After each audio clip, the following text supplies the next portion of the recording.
네, 왕선택 기자. 네네. 앞서 그 합의 내용을 보면은 6월 1일 날 고위급 회담을 열고 네. 연이어서 군사당국자 회담, 적시자 회담 얘기가 나왔는데 네. 나중에 그 두 회담은 날짜까지 확정된 건 아니죠?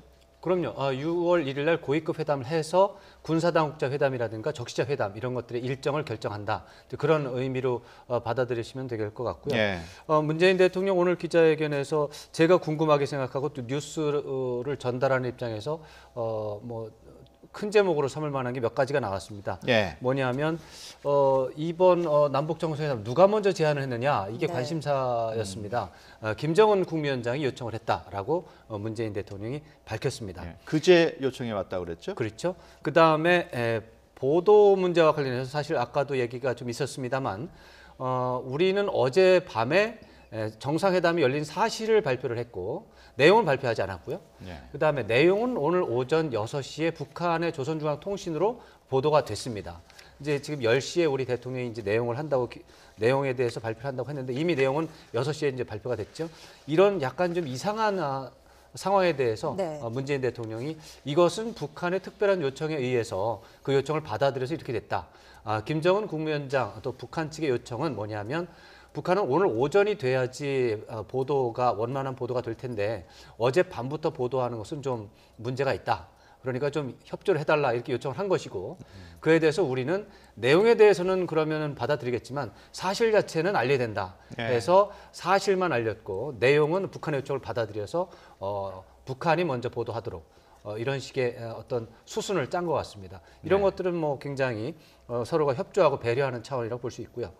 그다음에 아까 앵커께서 말씀하신 것처럼 내용상으로 오늘 제목감이라고 하면은 트럼프 대통령이 북한에 대해서 비핵화만 된다면 체제 안전 보장, 상응 조치 확실하게 하겠다. 더 나아가서 경제 협력도 하겠다라는 네. 의지를 분명히 밝혔다. 이런 내용이 오늘 굉장히 중요한 제목거리가 될 것 같고요. 또 하나는 북미 정상회담과 관련해서 북미 간의 실무 협상이 곧 진행되는 것을 알고 있다. 예. 이렇게 되면 이거는 아마 전 세계적으로 언론 중에서 우리가 가장 먼저 보도하는 내용이 아닐까 생각이 되는데요. 북미 정상회담 지금 뭐 열릴 것으로 추정이 됩니다. 여러 가지 정황상 네. 싱가포르에서 6월 10일 날 열릴 것이라고 믿을 수 있는 여러 가지 정황이 뭐 어제 밤부터 계속 나오고 있는데 실무 협상이 북미 간의 실무 협상이 예정이 되어 있고 그 실무 협상은 기술적인 문제만 토의하는 것이 아니라 의제, 즉 비핵화 문제에 대해서도 협의를 할 텐데 그 협의 결과에 따라서 달라질 수 있다. 이렇게 문재인 대통령이 얘기를 했습니다. 북미 정상회담과 관련한 실무 협상이라고 말을 하는 것은 과거 폼페이오 국무장관이 평양에 가서 김정은 위원장과 두 차례 만나서 협상을 한 것과는 약간 다른 뉘앙스가 있다고 봐서 굉장히 진지한 그런 상황이라고 봐야 되겠습니다. 이 대목에서 백악관에서 또 폼페이오 국무장관이 먼저 상원 증언하면서 백악관 관리들을 싱가포르에 보내서 북한 관리들을 기다려서 실무 협상을 하려고 했는데 북한 실무협상 대표들이 안 나왔다. 예. 바람 맞았다. 이렇게 얘기한 적이 있습니다. 이게 일주일 전 얘기입니다. 그런데 그때 그 실무협상이 이제 재개되는 것이다. 이렇게 봐야 되겠고 원래 비공식적이고 비공개적으로 하려고 했으나 아마도 이는 급박한 상황이 돼서 공개한 것 같습니다만 이 부분도 굉장히 우리 오늘 지금 이 시점에서는 중요하게 봐야 될 부분인 것 같습니다. 네. 네. 저희가 제일 궁금한 게 6월 12일에 북미 정상회담 열릴지 말지입니다. 네. 문재인 대통령, 김정은 위원장과 어제 회담에서 성공적으로 그 날짜에 이뤄져야 한다고 합의를 했다고 하고 네네. 조금 전에 또 트럼프 대통령이 공식적으로 완전한 확인을 한 건 아니지만 6월 12일에 북미 정상회담 개최에 이 계획에 변함이 없다라는 발언을 한 것으로 알려지고 있습니다. 그만큼 성사 가능성이 많이 높아졌다는 얘기겠죠. 성사 가능성은 거의 저는 확정적이다라고 봅니다. 지금 왕성택 기자께서 싱가포르행 비행기 티켓을 지금 빨리 구매를 해도 아직 좋겠다. 구매 안 하셨습니까? 취소를 아직 안 했습니다. 네. 구매를 하셨군요. 네. 네네. 잘 아셨습니다. 아마 그 지난번에 그 트럼프 대통령의 그런 취소 그때도 사실상 그것이 완벽하게 그 북미 정상회담을 깬다라고 우리가 보지는 않았습니다. 그때도 역시 다 이어갈 수 있는 여지들은 다 나왔었거든요. 트럼프 대통령은 마음이 바뀌면 언제든지 그렇죠. 연락해라. 편지나 전화해라. 이제 표현이 굉장히 직설적이고 사실 어떻게 보면 이제 사적인 편지 같은 느낌이지만 오히려 진솔한 입장 표명이었고 또 김계관 제1부상을 통해서 북한의 입장, 김정은 위원장의 위임에 따라 이렇게 나왔었거든요. 네. 그때 보면은 적극적으로 김계관 제1부상이 북미 정상회담 하자라고 하는 이야기를 계속 이야기를 했거든요. 북한 쪽 서신 중에서 그렇게 뭐랄까요, 아주 그 공손하면서도 아주 상대방을 배려하는 서신을 제가 본 적이 없습니다. 그만큼 이제 김정은 위원장이 정중하게 트럼프 대통령의 입장을 화답하는 부분이 있었고, 그 과정에서 문재인 대통령의 이제 그 한미 정상회담이 있었습니다만 어쨌든 남북 정상회담을 통해서 다시 한번 김정은 위원장의 입장을 정확하게 문재인 대통령이 트럼프 대통령을 대신해서 확인하는 작업이 있었다. 이게 이제 어제였다라고 봐야 될 것 같고, 또 김정은 위원장 입장에서도 역으로 트럼프 대통령이 정말 북미 정상회담을 하고 한반도 비핵화 평화 체제에 대한 의지, 그 과정에서 북한에게 줄 수 있는 것들, 예를 들면 북한에 대해서 체제 안전 보장, 그리고 김정은 체제에 대한 보장, 또 경제협력 이런 의지가 있는지, 이런 것들에 대한 마지막 확인 작업이 어제 한미 정상회담을 통해서 이루어졌다. 사실 한미 간에 만났지만 남북미가 같이 만나는 그런 어제 남북 정상회담이었지만 사실상 남북미가 같이 만나는 것과 같은 성과, 그런 비슷한 내용의 정상회담이 이루어져서 어제 그 합의가 남북 정상회담의 합의가 오늘 지금 좀 전에 대통령의 목소리를 통해서 발표가 됐지 않습니까? 그 과정에서 북미 정상회담에 대한 이야기가 정확하게 전달이 되고, 또 트럼프 대통령의 입장이 지금 방금 앵커께서 말씀하신 입장이 나왔다는 것은 6월 10일 정상회담은 이제는 상수가 돼가고 있다. 실무적인 부분에서 마지막 정리만 이루어진다면 6월 10일 정상회담은 이루어진다. 그러니까 지난번 것이 완전히 파탄난 게 아니고 끊어진 게 아니고 잠시 난관이 형성돼 있었다. 난기류가 형성된 상황이었고, 그것을 뚫는 게 한미 정상회담 또 남북 정상회담으로 그것을 뚫었다, 이렇게 평가할 수 있을 것 같습니다. 네.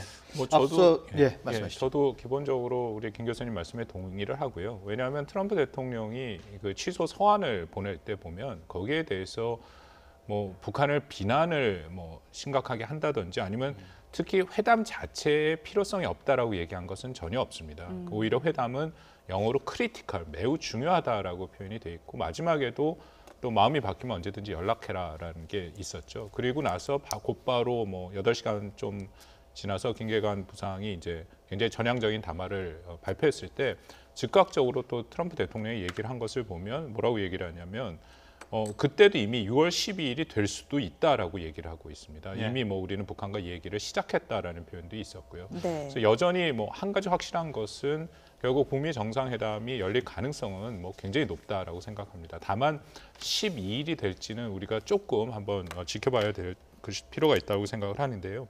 왜냐하면 방금 문 대통령의 발표에서도 보면은 결국 미북 양측이 직접적인 소통을 통해서 오해를 불식시키고 그리고 실무 협상을 통해서 충분한 사전 대화가 필요하다라는 것을 이야기를 했고, 그것에 대해서 김정은 위원장이 받아들였다라고 얘기를 했지 않습니까? 또 기자회견에서 보면은 의제에 대해서는 결국 북미 간의 실무 협상에서 결정이 되고 그것이 6월 12일 날 열릴 것이 안 열릴지를 결정한다라고 얘기를 했는데요.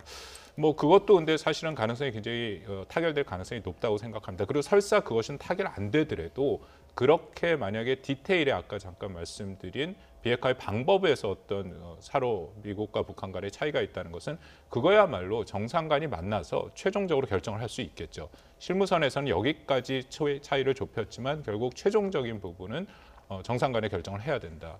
이제 그렇게 되면은 12일 날 열릴 가능성도 있다라고 생각을 합니다. 네. 그 오해가 없어야 한다라는 강조는 결국 회담 앞두고 비방하지 말라, 사전 협의에 성실하게 임하라, 이렇게 조언을 했다고 볼 수가 있을까요? 오해라고 할 때 지금 국면에서 오해라고 하는 것은 두 가지가 있습니다. 남북 간의 오해 문제가 좀 있었고 북미 간의 오해가 있었습니다. 지금 오늘 상황에서 이제 오해는 이제 북미 간의 오해를 얘기할 수 있는데, 존 볼튼 국가안보보좌관이 북미 회담 의제와 관련해서 비핵화 문제와 관련해서 CVID라고 얘기한 것은 오랫동안 잘 알려져 있었고 그것은 모두가 공유하는 부분입니다. 근데 그것보다 약간 더 나간 부분들이 있습니다. 리비아 모델을 채택해야 된다라든가 선 핵폐기 후 보상이라고 하는 부분도 얘기했고, CVID뿐만 아니라 생화학 무기도 없애야 된다라고 하는 부분이 또 있었습니다. 이런 것들은 사실 북한과 미국 간의 폼페이오 국무장관의 평양 방문을 통해서 어느 정도 잠정적으로 합의했던 의제를 벗어나는 부분입니다. 평양 입장에서는 사실은 굉장히 당혹스러운, 그러니까 의제가 궤도에서 이탈하는 상황이 발생하고 있는 것이죠. 존 볼튼 보좌관이 그것을 얘기를 했는데 과연 트럼프 대통령이 그것을 받아들여서 미국의 정책으로 삼느냐 안 삼느냐 이 문제에서 오해가 있었을 수 있습니다. 그 다음에 마이크 펜스 부통령이 또 리비아 모델을 강조하면서 네. 합의가 잘 안 되면은 무함마르 가다피처럼 죽을 수도 있다. 이제 이런 식으로 얘기를 하는 겁니다. 북미 정상회담을 앞두고 트럼프 대통령이 결심을 하고 트럼프 대통령이 카운터파트라고 인정한 사람을 상대로 무함마르 가다피처럼 죽을 수 있다. 이렇게 얘기를 했을 때 북미 정상회담에 나와야 되는 북한의 입장에서는 이것을 걸고 넘어지지 않을 도리가 없는 그런 문제가 있습니다. 그래서 오해가 있을 수 있는 부분이 있었는데 그것을 북한은 그 오해를 불식하기 위해서 김계관 외무성의 제1차 담화를 통해서 볼튼 보좌관을 무지막지하게 욕을 한 것이고 또 최선희 부상의 또 담화를 통해서 펜스 부통령을 그야말로 말도 안 될 정도로 있을 수 없는 욕설을 해가면서 비난을 했던 것이죠. 근데 거기에 오해가 있었는데 이런 오해를 풀기 위해서 다시 말해서 트럼프 대통령이 폼페이오 국무장관을 통해서 얘기했던 CVID는 가는데 그 이외에는 아니다라고 하는 부분이 불식이 된다면 이것은 가능한 범위에 들어가는 것이죠. 근데 뭐 사실은 트럼프 대통령이 직접 최소한 2번 공개적으로 얘기를 했습니다. 특히 18일 날 그 나토 사무총장이랑 있는 자리에서 리비아 모델에 대해서 해명을 했죠. 바로 볼튼 보좌관이 뒤에 서 있었고요. 리비아 모델은 북한에 적용이 되지 않는다. 우리는 북한의 체제 안정, 특히 김정은 위원장의 안전을 보호해주겠다라고 분명히 얘기를 했고 한미 정상회담에서도 그 기자회견식으로 돼버렸지 않습니까? 거기서도 똑같은 질문이 나왔는데 그 질문에 대해서 북한이 CVID를 하면 우리는 북한의 김정은 위원장의 안정을 보장해주겠다. 이제 2번 얘기를 한 거죠. 근데 그럼에도 최선희 부상의 이제 그런 일종의 담화가 나오니까 이것은 이제 더 이상 못 가겠다라고 이제 그런 표면적인 이유다라고 생각을 합니다만 그렇게 간 것이고 결국은 거듭 말씀드립니다만 비핵화의 방법론에서 결국 조금 미국 간의 그 협의가 진전이 되지 않은 부분이 있었고요. 그것은 볼튼 그 보좌관이 얘기했던 아까 방금 왕 부장님 말씀하신 그 뭐 여러 가지 의제를 넓히는 그 부분에 대해서는 뭐 미국도 지금 그렇게 생각을 안 하고 있다라는 거고요. 그리고 다만 이제 말씀드린 비핵화의 그 진정성 있는 조치의 어떤 부분을 먼저 할 것인가에 대한 그런 차이가 있었다라고 생각합니다. 미국은 더군다나 트럼프 대통령은 all in one 일괄 타결이라는 것을 얘기를 했다가도 그것에 대해서도 이제 한 반발쯤 양보를 했죠. 빠른 시간 내에 되면 된다. 그리고 뭐 단계적으로 될 여지도 있다까지 일단 양보가 된 상태이기 때문에 네. 글쎄요, 뭐 미국 간에 그렇게 차이가 현재로서는 많이 크다라고 보이지는 않습니다. 예. 앞서 문 대통령 그 기자들과의 일문일답 내용 네. 보면은 네네. 북미 정상회담을 앞둔 실무 협상이 곧 네. 시작이 될 거고 네네. 이런 실무 협상하고 정상회담 잘 될 것이다 이렇게 전망을 했어요. 네네 그렇습니다. 실무 협상 지금이라도 진행이 되고 있을 가능성은 없을까요? 아마 진행되고 있거나 아니면 곧 진행될 거라고 봅니다. 네. 그러니까 미국 쪽에서도 실무 협상단을 다 준비는 이미 오래전부터 끝내놨습니다. 예. 그래서 이제 싱가포르를 언제 가느냐 이 여부를 갖고 카운트다운에 있었다 이렇게 봐야 되는데 최근에 이제 난기류가 한번 형성이 되면서 실무 협상단이 싱가포르행 비행기를 타려다가 안 타고 대기 상태에 있었을 겁니다. 예. 그러나 지금 어제 오늘 그제부터 시작되는 지금 새로운 흐름들 물론 그전부터도 박원건 교수님 말씀하신 것처럼 쭉 흐름들이 있었고 그 흐름들이 굉장히 급물살을 탄 게 아마 그제 정도부터 어제 오늘 이 상황인 것 같습니다. 예. 그래서 그동안 북미 간에 또 남북미 간에 최대한 북미 정상회담을 향해서 한 구분능선까지 왔는데 여기서 다시 돌아갈 수 없다. 그래서 이견이 있는 부분들은 빨리 해소를 하자. 그런 차원에서 한미 정상회담 또 남북 정상회담을 통해서 CVID 문제를 포함한 북한 김정은 체제의 체제 안전 보장 이런 문제들에 대해서 좀 그 난기를 완전히 해소하는 완전히 그것을 벗겨내는 이 작업들이 아주 집중적으로 이루어졌고 이 작업들이 지금 제가 볼 때는 거의 끝난 것 같습니다. 이렇게 보면 싱가포르행 지금 비행기를 타고 있거나 또는 곧 도착을 해서 아마 북측에서도 그 실무 협상단이 바로 지금 출발했거나 곧 하리라고 봅니다만 그 협상이 그 최종적으로 이루어진다면 아마 그 의제와 관련된 부분에서 아직까지 좀 정리가 조금 덜 된 부분, 예를 들어 CBID에 대한 문제랄지 체제 안전 보장과 관련된 부분에서 마지막 정리 작업이 이루어진다면 곧바로 6월 12일까지 지금 날짜가 사실 며칠 안 남았습니다. 예. 그래서 상당히 시급한 또 촉박한 일정이긴 하지만 6월 10일 정상회담은 제가 볼 때는 뭐 거의 지금 이루어진다라고 상수로 놓고 봐도 무방하다. 뭐 이렇게 판단할 수 있을 것 같습니다. 네. 문재인 대통령 지난 1년여 동안 한반도 운전자론을 강조하면서 지금까지는 그 중재자 역할을 잘 해오고 있는데 비핵화 방식에 대해서는 북미 간의 이견이 큰 만큼 그 부분에 있어서 질의가 있었을 때는 이 부분은 북미가 협의할 사안이다라고 한 발 좀 조심스럽게 빠지는 모양새였거든요. 네, 그렇습니다. 근데 제가 이해하기로는 이제 트럼프 대통령이 더 이상 중재자라는 표현을 안 쓰기로 한 거로 제가 알고 있습니다. 이번에 한미 정상회담 때 가서 얘기를 한 것이 한국이 중재를 할 입장은 아니고 한국은 미국과 협력을 해서 북한의 비핵화를 이루는 것이 맞다라고 얘기를 했거든요. 네. 그래서 뭐 그 말이 저는 맞은 표현이다라고 생각을 하고요. 지금 말씀하신 것처럼 결국은 미국과 북한 사이에, 북한과 미국 사이에 비핵화의 해법을 두고 지금 일종의 갈등이 있는 것은 분명해 보이고요. 그 부분에 대해서 실무회담을 통해서 이제 최종적으로 해결해야 할 부분이 남아 있고, 그거와 더불어서 조금 더 본질적인 문제 우리 김영현 교수님이 지적을 해주셨는데, 저는 결국 체제 안전 보장이 굉장히 중요하다라고 생각을 합니다. 오늘 문 대통령 발표에서도 보면 그 얘기가 잠깐 나오죠.